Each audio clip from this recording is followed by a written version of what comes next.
আমাকে ডেকে নিয়ে আসলেন যে? আমি তো গান শুনছিলাম। সবুজ, আশিক, তোমরা এখানে বসো। তোমরা মুসলমান ঘরের সন্তান না? জি জি। তোমরা যেখানে গান বাজনা দেখতে গেছো, এটা পুরাই ইসলামিক দিক দিয়ে মানে শিরিক।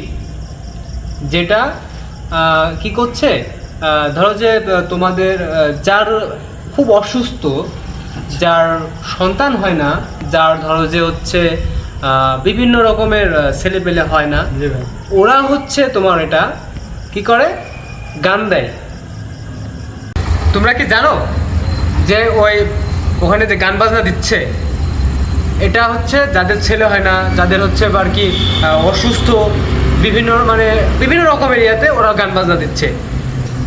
আর রসুল সাল্লাল্লাহু আলাইহি সাল্লাম কি জন্য এসেছে পৃথিবীতে?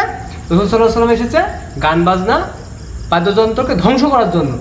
আর ওইটাতে তোমরা যায় সামিল হয়ে তোমরা দুজন যায় হচ্ছে ওইটাই দেখছো।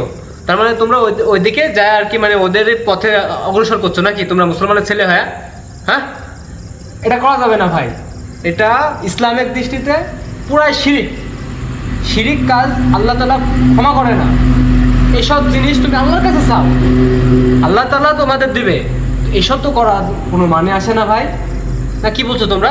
ভাই আমাদের ভুল হয়ে গেছে, আমরা বুঝতে পারিনি। তোমরা এর পক্ষে থাকবে না। জি রকি ভাই, সত্যি আমরা ভুল করে ফেলছি ভাই। আপনি আমাদের চোখ খুলে দিয়েছেন।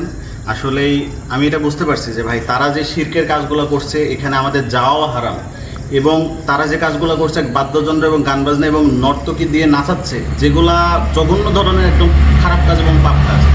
সো আপনি আমাদের চোখ খুলে দিয়েছেন ভাই, আপনাকে অনেক ধন্যবাদ। এবং ইনশাল্লাহ আমরা কখনোই ওই ধরনের কোনো খারাপ কাজে আমরা যাব না ইনশাল্লাহ। যা চাবে একমাত্র আল্লাহ তাআলার কাছে যাবে, অসুস্থ হলে আল্লাহর কাছে যাবে, আল্লাহ ফরিয়াদ করবে। ঠিক আছে, তাহলে থাকো।